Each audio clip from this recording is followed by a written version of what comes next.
Welcome to our Physician Wellness Monthly webinar series. We're happy to have you join us this morning.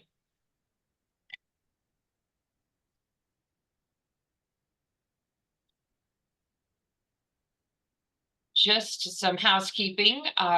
As a reminder, today we will be in session for 1 hour and we'll have some Q&A throughout. It will be recorded and CME will be available for those who participate, and it's 1 hour of free CME credit. Information on how to claim it will be provided at the end, and it will be posted on our website as well if you need to take it at the at another time, or spread information for those who want to watch it at a later time. They can reach it on the website and get their free hour of CME.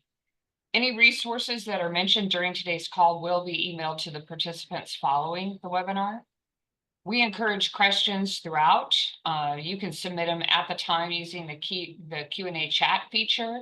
And if you'd like to ask them anonymously, just please send them direct message to Lindsay.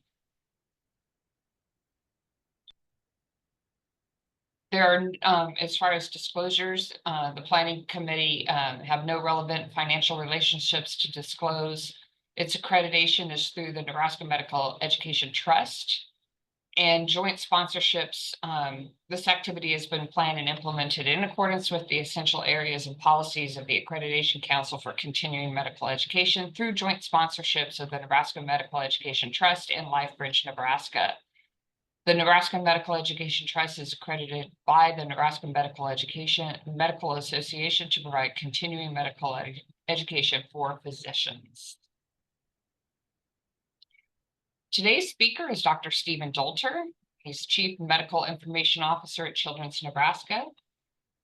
Dr. Dolter has served as Chief Medical Information Officer at Children's Nebraska since 2020 and as Medical Informaticist since 2012. In these roles, he is focused on empowering clinicians by providing them with electronic tools they need to deliver consistent, high-quality care in the most efficient manner. He is an associate professor at UNMC Department of Pediatrics and has worked as a pediatric hospitalist at Children's since 2007. Welcome, Dr. Dolter. Thank you, Joanne. Pleasure to be here, and thanks to everybody for spending your Tuesday morning with me and us. I'm going to share my slides and we will get rolling.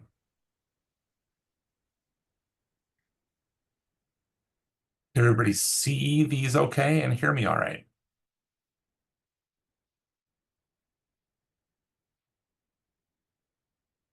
All right, let's get rolling. Here's the obligatory About Children's Nebraska slide. We've grown a lot in the last decade or so. We are now up to 225 beds, and we take care of hundreds of thousands of children from across a multi-state area every year.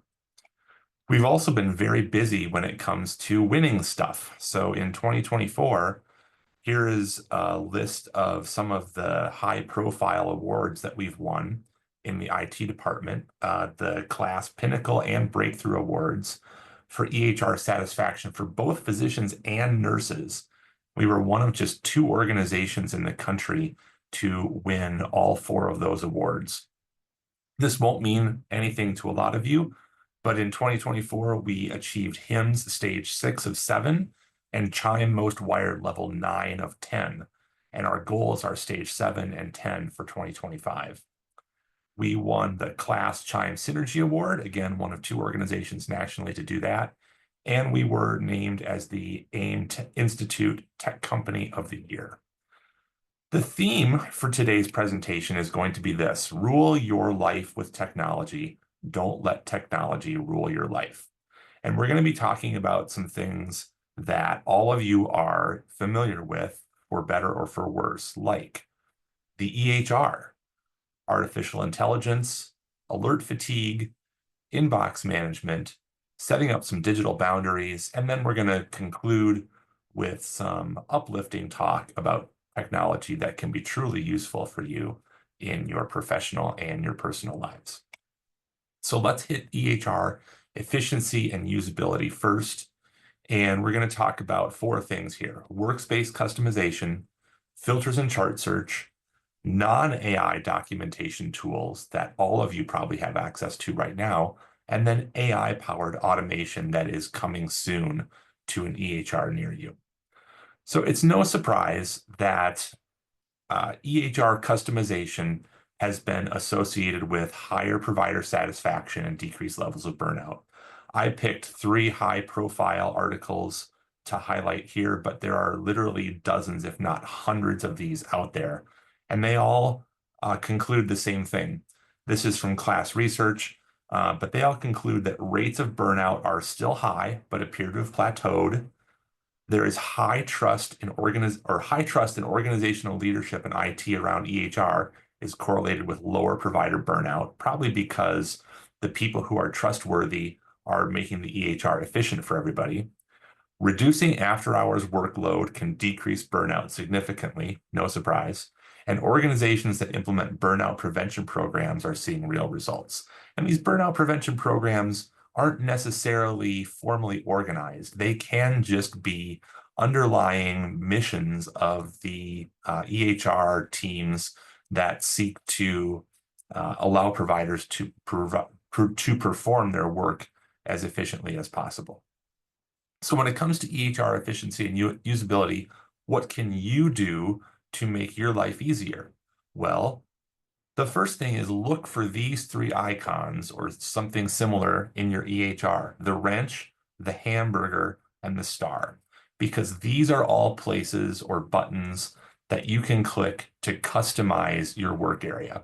And here we might be talking about just top-level toolbars to make sure that the menus that you have available to you are what you need and they are in a place where you can see them.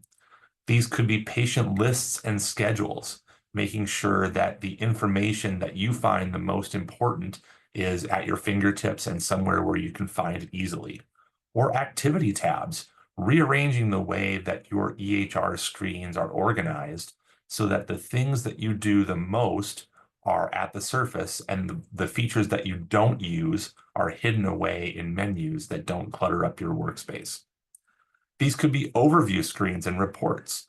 So even within a certain EHR screen, there may be ways to customize what you see so that the information that is most pertinent to you is at the top of the screen or in a place where your eyes are looking, or that it's consolidated into one area.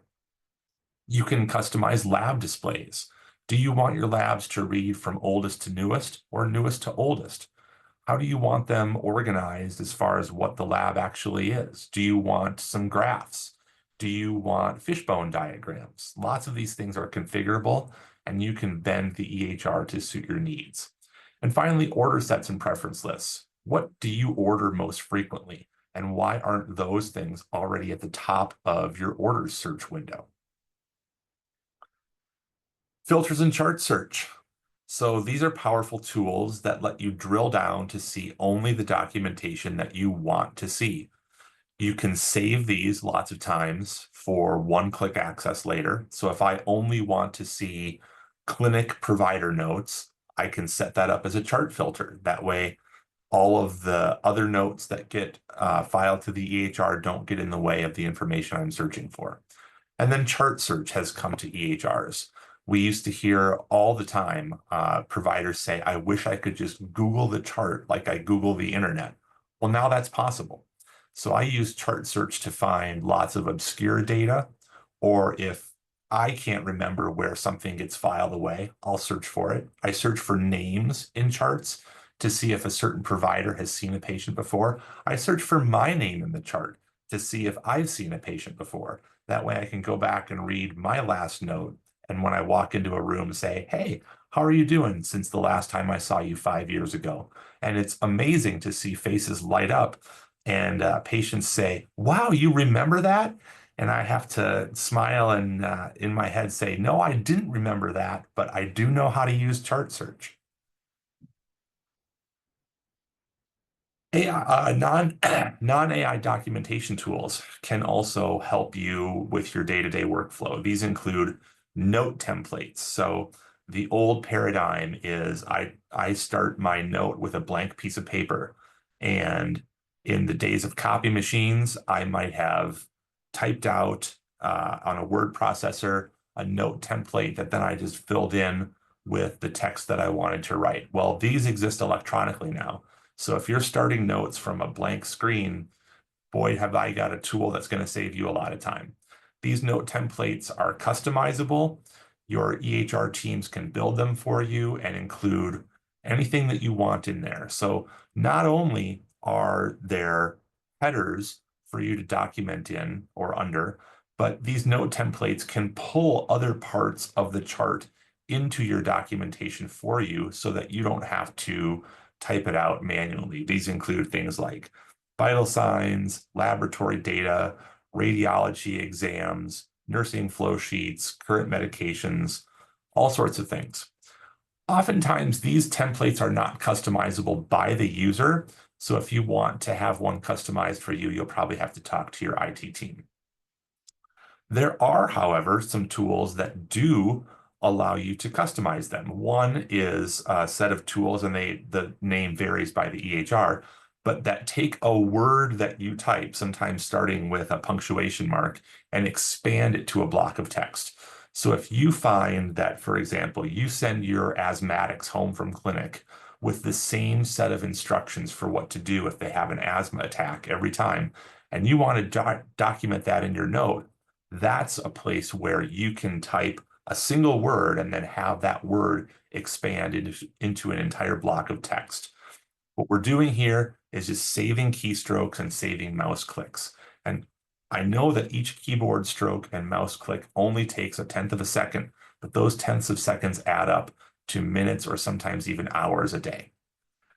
Another great tool is embedded drop-down lists. So if you're selecting from a list of choices, then you can have this tool set up so that it is a simple menu that you pick from, and then that populates a line of text in your note. The same thing can be true with tools where you can just check boxes like a physical exam.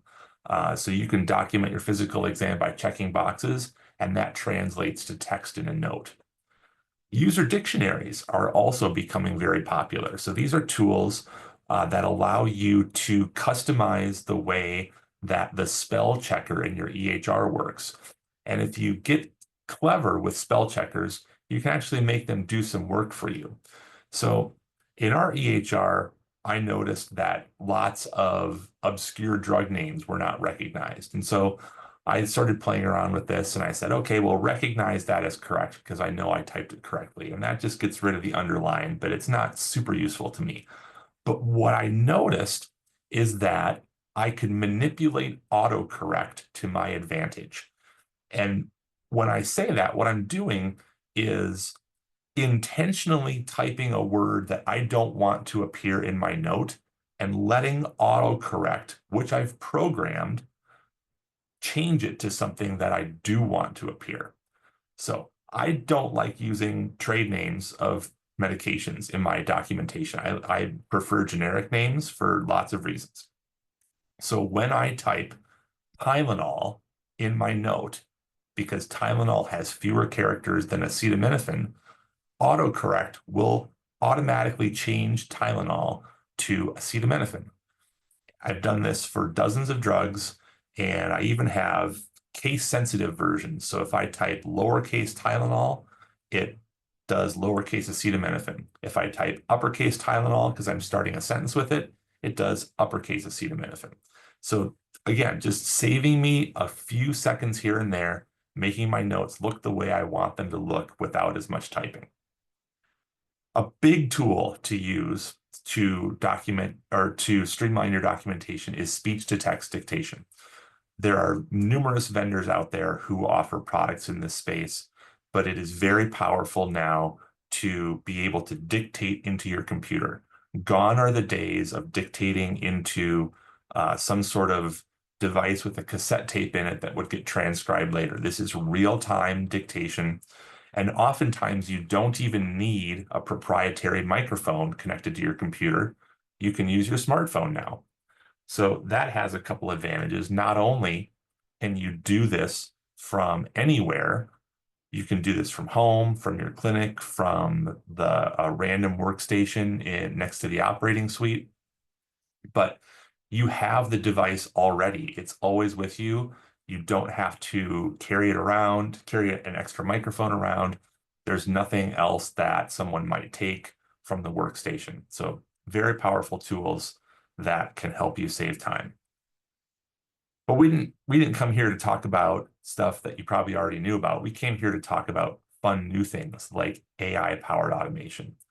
So large language models are coming to EHRs around the country and around the world. And large language models try to predict, at their core, they try to predict what you're going to say, what you're going to type, what word is going to come next. And they've become really, really sophisticated.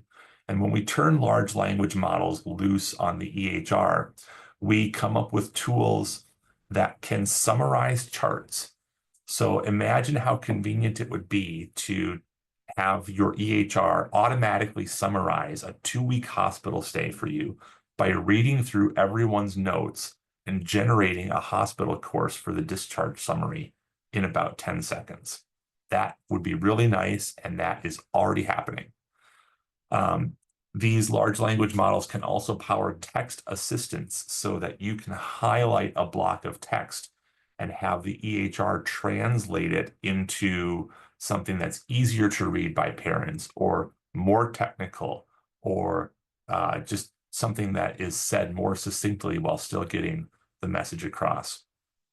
And then we would be remiss if we didn't talk about ambient listening systems. So ambient systems are large language models combined with an ambient listening device in a patient exam room and clinic.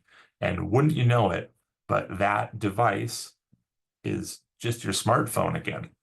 So the way these work is that you turn on your smartphone and your smartphone listens to the conversation that providers and patients are having. It works whether or not there are 2 historians or 1, so it works in pediatrics. We're using it now. It also works in different languages, although that is not as good as English because there's just more English data for the model to work with.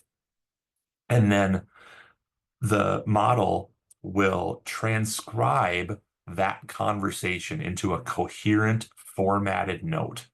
It understands what things need to go in the history. It understands what things need to go in the physical exam because you're dictating your exam while you do the documentation.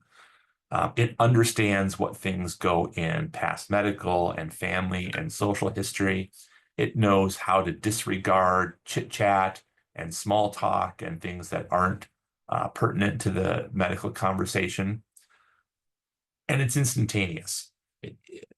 A year ago, there were humans involved in this that were proofreading, making sure the model did its job and that it was including all the things that it needed to. It's become so good that humans have been taken out of the loop now, so the turnaround time is about 30 seconds.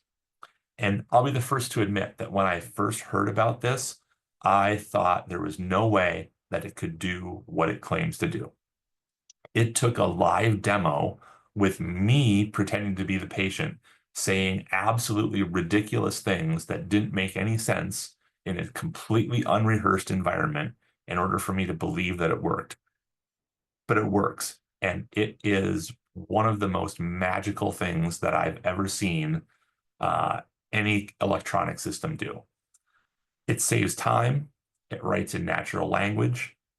And your notes are going to come out right away. So if you're having problems with same-day chart closure, if you're having problems with after-hours work, if you are finding that your patients are becoming more distant because you're constantly hunched over your keyboard during these encounters, this is a tool that can really free you up in multiple ways. It does have some cons. The notes still have to be edited, so you still have to go back and look at them to make sure that the AI didn't hallucinate anything and that all of the pertinent details were included. And then it's hard to personalize both the voice in which you're communicating and the format of the note. So you have to be willing to give up a little bit of control over your documentation, but the upside is huge time savings. If you're wondering who does this, and so when you go to your IT teams and ask for one of these products, the two industry leaders are DAX and Abridge, the Dragon Ambient Experience, and then the new up-and-comer is Abridge. Let's talk about data-driven decision support.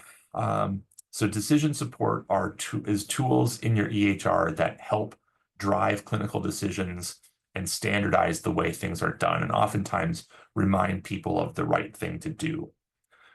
Decision support should always practice the 5 rights. It should show clinicians actionable insights, things that they can actually act on and do something about. You can use decision support to leverage the EHR to spread organizational best practices. So if there are things that your hospital does that may not be done by other hospitals, you can remind people. Decision support should give clinicians relevant options for responding to alerts, something more than just accept and decline.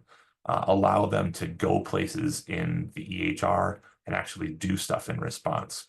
It's good for this for these systems to have an avenue for feedback. This alert performance should be tracked so that your IT teams can modify these alerts as necessary. And then you should have it establish programs that eliminate low-value alerts. So let's talk about each of these things in a little bit more detail.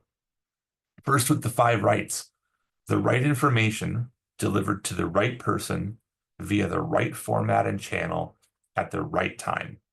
So it's not great to deliver all of your alerts when you open a patient chart, because you're probably going there to do a particular thing or look something up or grab a piece of data.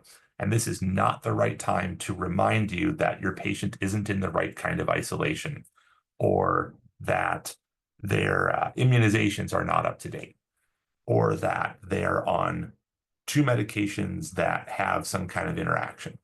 You want to curtail your EHR so that this information is delivered at the time that the clinician needs to know. You also want to make sure that it's being delivered to the right places. If you don't have the power to place an order, you shouldn't get alerts about ordering things.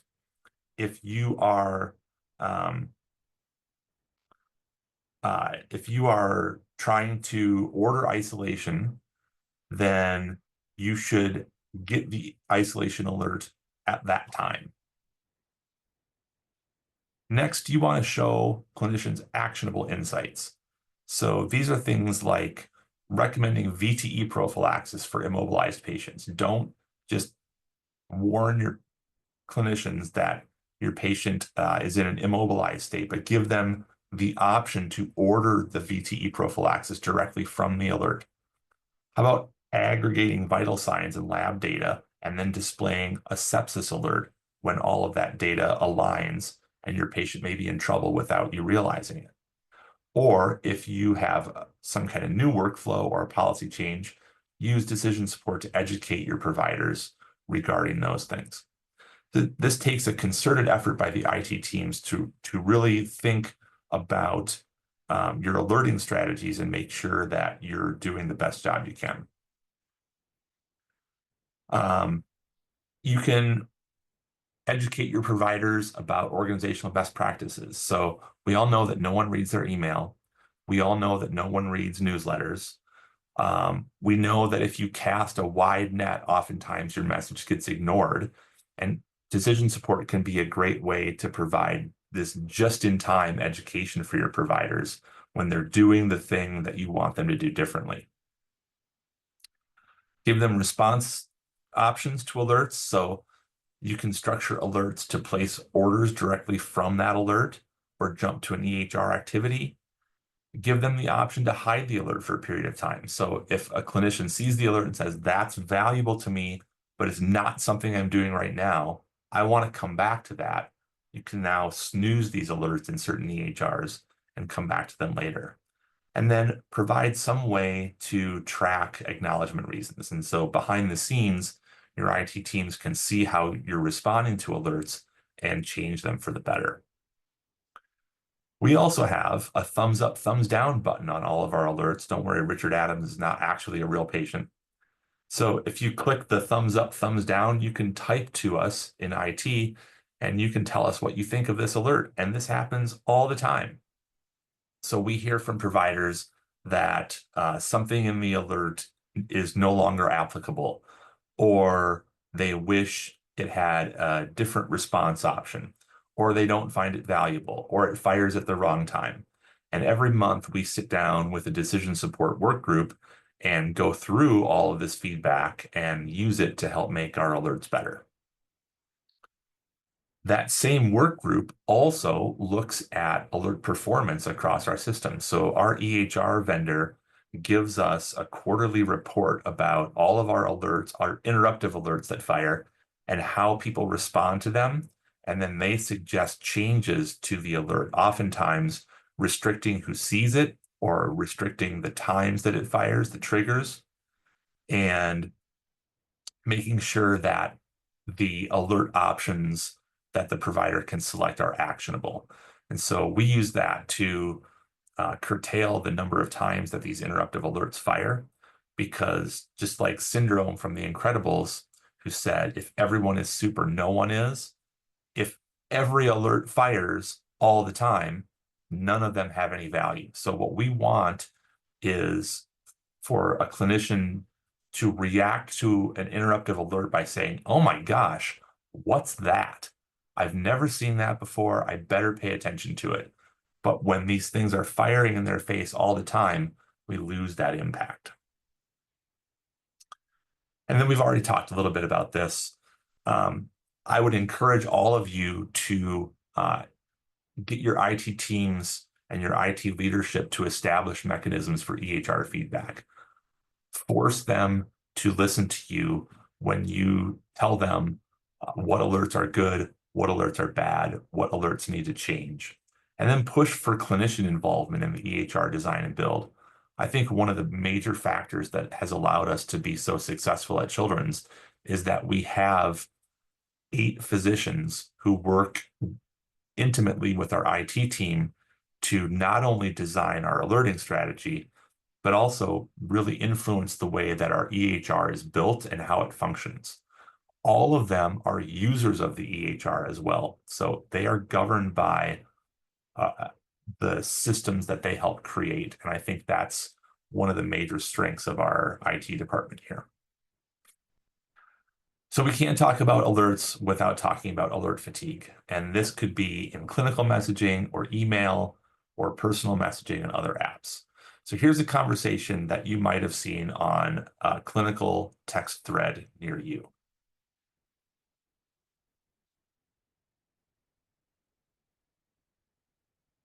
I don't know about you. I hate conversations like this. Information is not the enemy. I want to know that the parents are here and that I can go talk to them. The enemy is alerts. This is a conversation that is 8 messages long that only needed to be 2. Remember pagers. Pagers had their advantages. I still don't like them. But with pagers, contacting a provider was something that you had to put effort into. It cost time. You had to sit by the phone and wait for them to call back. Messaging is easy. And current culture dictates that you can just send as many messages to someone as you want, which is fine if you have 3 patients that you're taking care of. But when you're the on-call hospitalist at night taking care of between 50 and 100, these messages can become overwhelming. So I think it's important to establish some professional use expectations when it comes to messaging and clinical communications. I think it's important to consolidate them as much as possible. Don't send 2 messages when one will do. Say thank you in advance. Or even if you want to get really extreme, suppress thank you messages in your system. They will still show up in the conversation, but they won't produce an alert. So here at Children's, we have a communication matrix that we're developing, which tells our clinicians what mode of communication is appropriate to relay what kind of information. And obviously, the more important, the more urgent the information, the closer we get to an actual voice telephone call. We also want to reduce alert fatigue by being respectful and accountable, and making sure that we're using our secure texting platforms appropriately. So we're developing this user guide as well. And this is just setting expectations for people for appropriate and acceptable use. Email, and to some extent in basket, but we're going to talk about in basket in a little bit. Turn your alerts off. Turn your badges off. The badges are those little red circles on iOS devices next to or they live over the corner of an icon. Email is not urgent communication. If someone really needs to talk to you, they'll call. They'll find a way.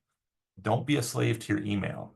But with the caveat, you can add VIP email alerts. So I have VIP email alerts for my bosses so that when they send me an email, I get a little pop-up on my phone to let me know that I have to attend to it right away. Other apps are the same way. So Microsoft Teams, Slack, Jabber. Turn the alerts off unless you absolutely need them to be on to do your job. The more distracted you become, the more fragmented your workflows get, and you can't spend enough time doing deep thinking and doing lots of intense project work when you're constantly being interrupted every few seconds. Let's talk about the inbox, the EHR inbox. There are AI-powered draft reply tools that are coming soon. These will use large language models to draft replies to messages that the clinician can then preview, edit as necessary, and send. So it looks at not only the content of the message that came through, but these can also look through charts with their models and pull patient data out of charts to help populate that draft reply. We haven't started using these yet at Children's, but we're looking into it, and there are institutions across the country that are using these draft tools today. Super powerful. I can't wait to try them. What we do use at Children's are inbox pools. And so these are message pools that can be accessed by multiple clinic staff. And those messages can then be triaged appropriately, sometimes to the provider, sometimes not. Sometimes they can be handled by the people who staff the pool in the first place. And this has allowed us to really cut down on the number of messages that make it through to providers. Here's an excerpt from our most recent executive packet from our EHR vendor. So there in the middle, messages handled independently by pools. We are at 83.8%, which based on the little arrow on the right-hand side, is one of the best in the entire country. Our primary care MyChart messages are down to just 2 per day. So don't look at secure chats received per day because we don't use that feature yet. But these pools have extraordinarily improved our clinicians' lives because so many messages that used to come to them that the clinics got together and decided didn't need the attention of a provider no longer get the attention of a provider. We talked a little bit about this already, these draft reply tools, and you may have asked yourself, well, aren't patients going to want to hear from me? Don't they want to communicate with a real human being?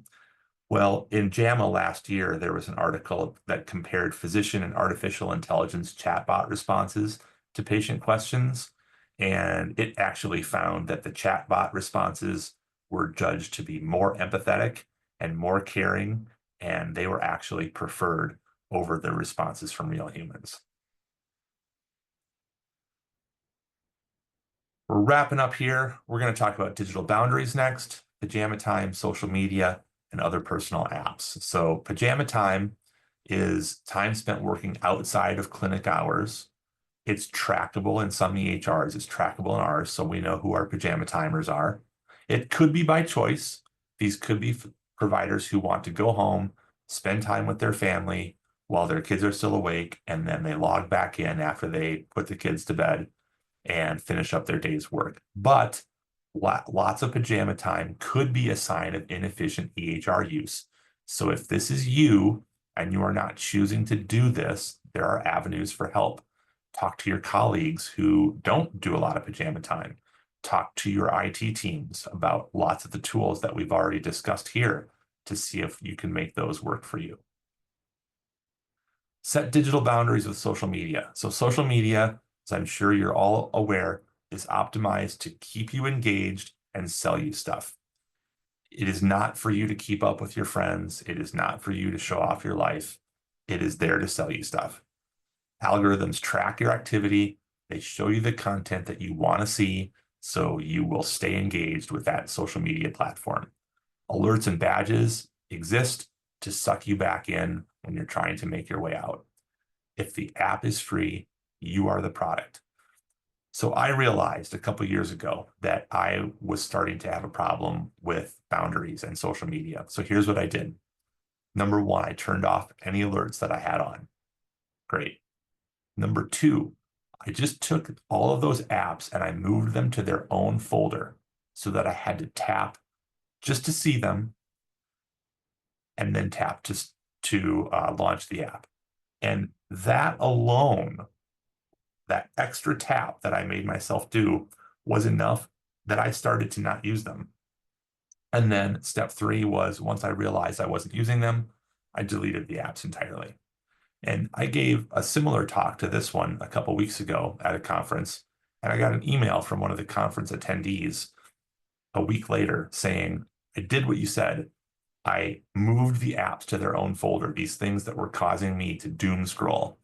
And I don't doom scroll anymore. It took literally 1 week for me to stop doing this just because I couldn't see them. They weren't there when I turned my phone on. They weren't on my home screen anymore. So this applies to other personal apps. It applies to Q&A apps, hobbies, shopping. If you find yourself doom scrolling, you got to set boundaries. Get your phone out of your hand. This will help you in your digital life. We're going to finish up by talking about some truly useful tech. EHR mobile apps. Hello. It is invaluable to me as a hospitalist when I can log on to our EHR from a stairwell while I'm walking between patient rooms, while I'm walking between my office and the hospital tower. I can now place orders. I can read notes. I can jot down quick notes. I can look at vital signs. I can familiarize myself with new patients from my phone, wherever I am at the time. Travel apps. I don't know. I don't remember what it's like to travel without a smartphone. I have about 50 travel apps that I use all the time. Google Translate is awesome. I have one for every airline I fly, hotels, ride shares. They're great. Smart home hubs and devices, although I like to call my smart home devices dumb home devices because they haven't learned to do anything new in the last 10 years.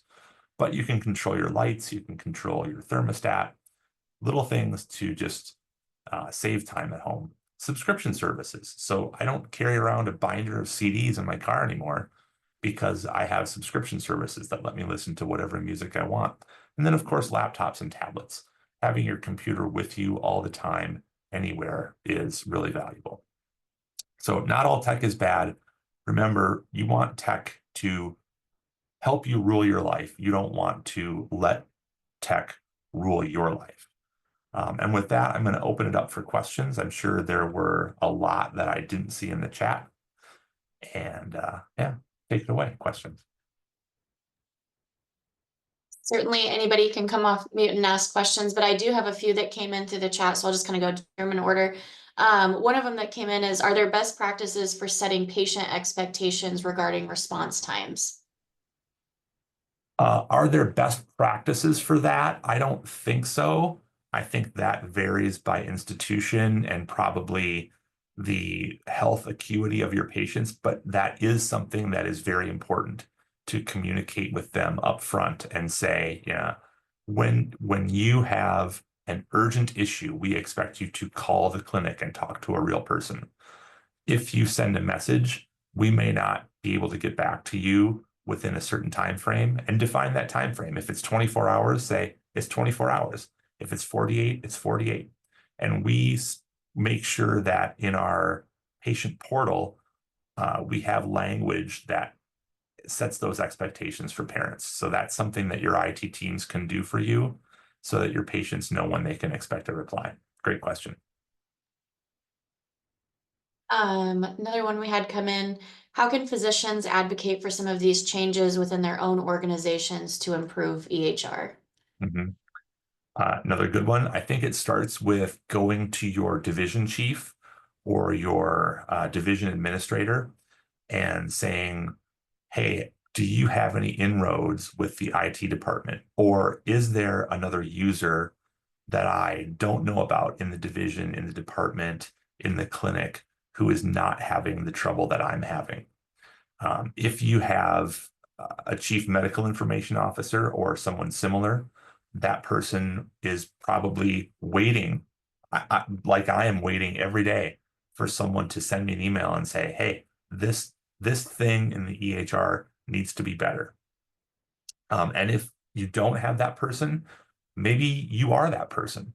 Maybe you have enough ideas and enough thoughts and enough experience with other EHRs that you can start making a difference. So I would start small if you don't know who to talk to in your IT departments, because if you just go to the IT teams right away, probably no one's going to know who to send your support request or your call for help to. One other one that came in here, is the AMA or anybody working on improvements to make the EHRs more workflow friendly? I don't think professional organizations are. I think the EHR vendors themselves are. When EHRs first came about, they were they largely existed for billing reasons. And I think we're seeing moves away from that as we watch them evolve. They've really evolved to a point where they're not changing rapidly anymore. I'm hoping that AI is going to change that. But as far as making them more user-friendly, I think that's being left to the EHR vendors. The other people who can make the EHR more user-friendly are your institutions.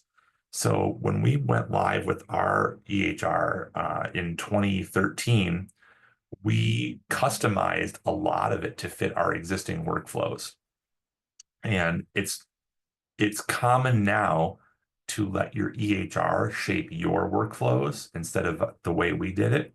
I'm not sure which is best, but certainly the larger your organization is, the more effort and the more resources you can put into customizing it so that your clinicians don't necessarily do something different based on what the EHR is telling them to do, but the EHR is built in such a way that they can continue doing what they're used to, and the EHR gets built around them.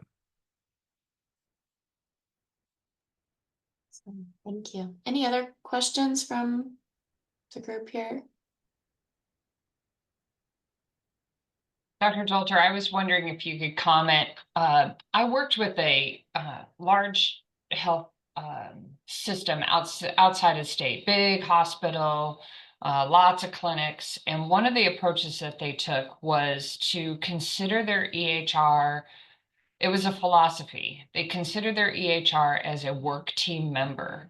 And when their EHR was not pulling the weight that they should as a work team member, they, kind of called it out. So they, like you, had physicians on their team, on the EHR workflow team, but it was a philosophy that they shared throughout the organization at the hospital and the clinic level that I really thought was a mind shift change that was helpful to their organization. And they did it years ago, and their physician satisfaction is really high because they treat their EHR as a team member.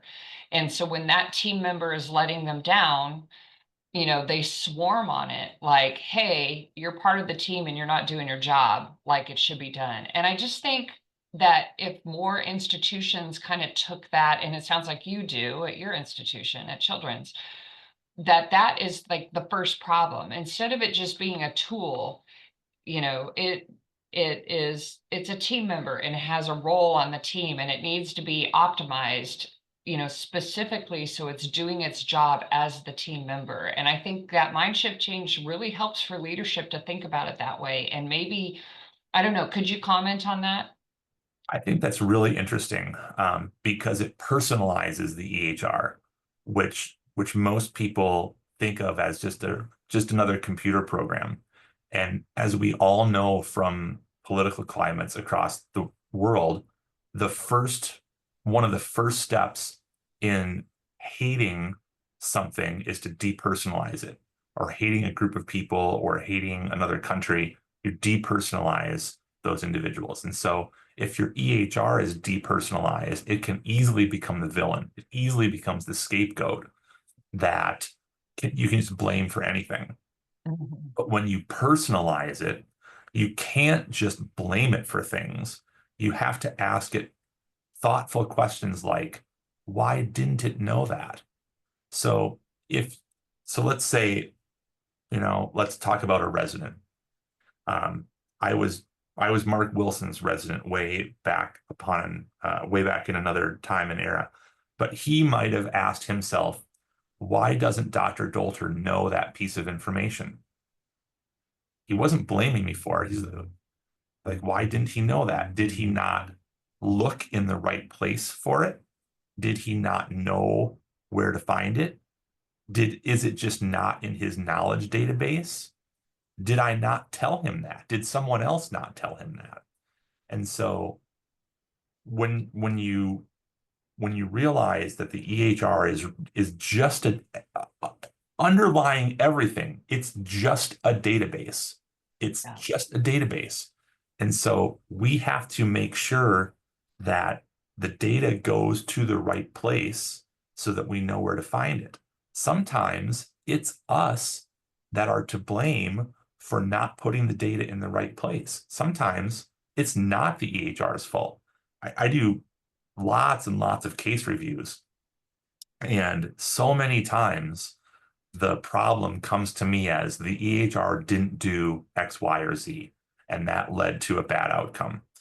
And like 99 out of 100 times when I go back through and analyze the case, the EHR performed flawlessly. It was a person who ignored an alert, clicked the wrong button, picked the wrong unit, didn't look and see where something was filed, looked at the wrong data. It wasn't a system problem. It was actually a human problem.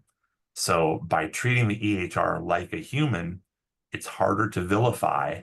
And then you have to force yourself to examine why that team member is not able to perform the way you want it to. And maybe it's because of what it's been trained to do by people.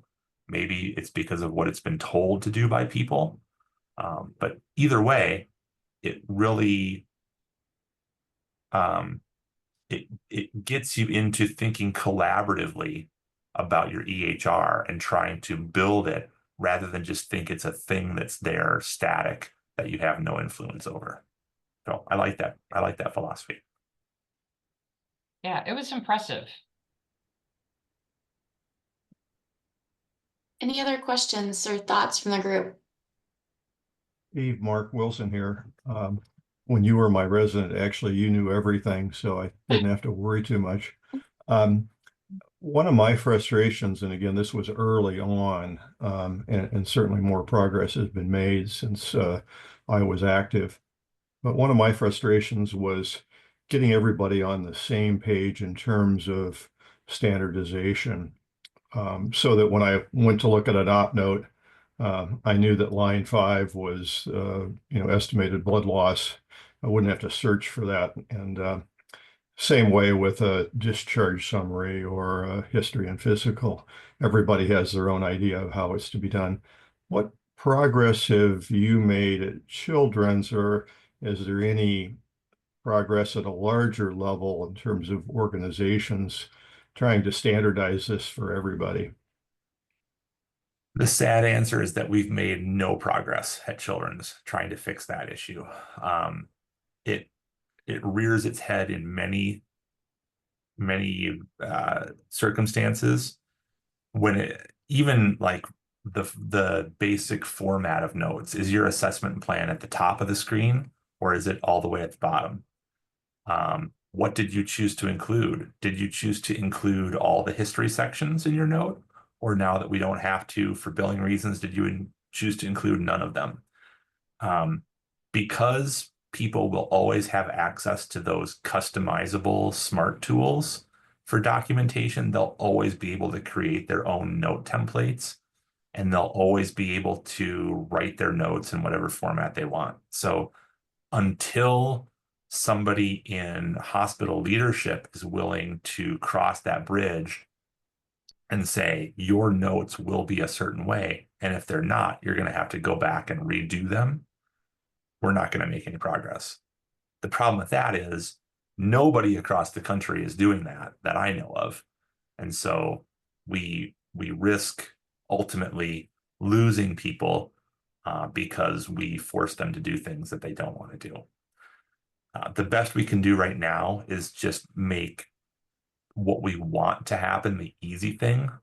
So try to work with them and make sure that the easiest note to create is one that has all of the required elements in it. So here's an example.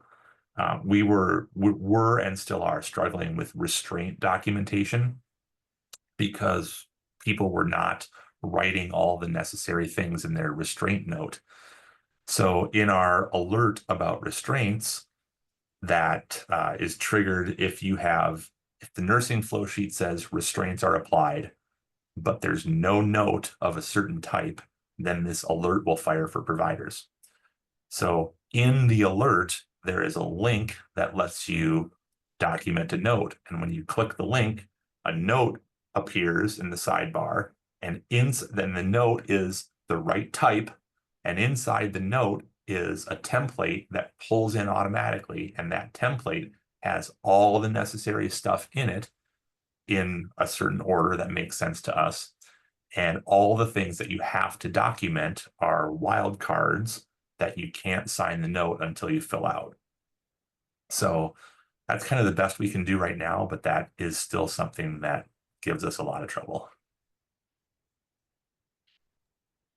Steve, thanks. Thanks for that. And thanks for putting this together. You have a nice speaking style and you're easy to listen to. And I appreciate the work you put in for this. I learned it all from you.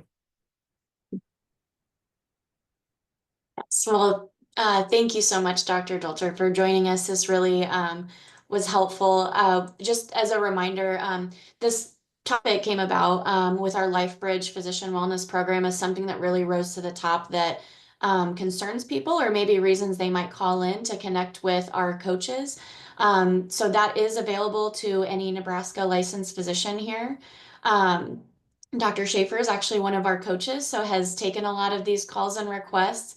And just want to say thank you again to our sponsors that make this possible for us to be able to hold these and provide the CME for that. So certainly if anybody has any extra questions or wants to comment anything, please share that. Otherwise, we appreciate you joining us. And again, thank you, Dr. Dolter. This has been very helpful.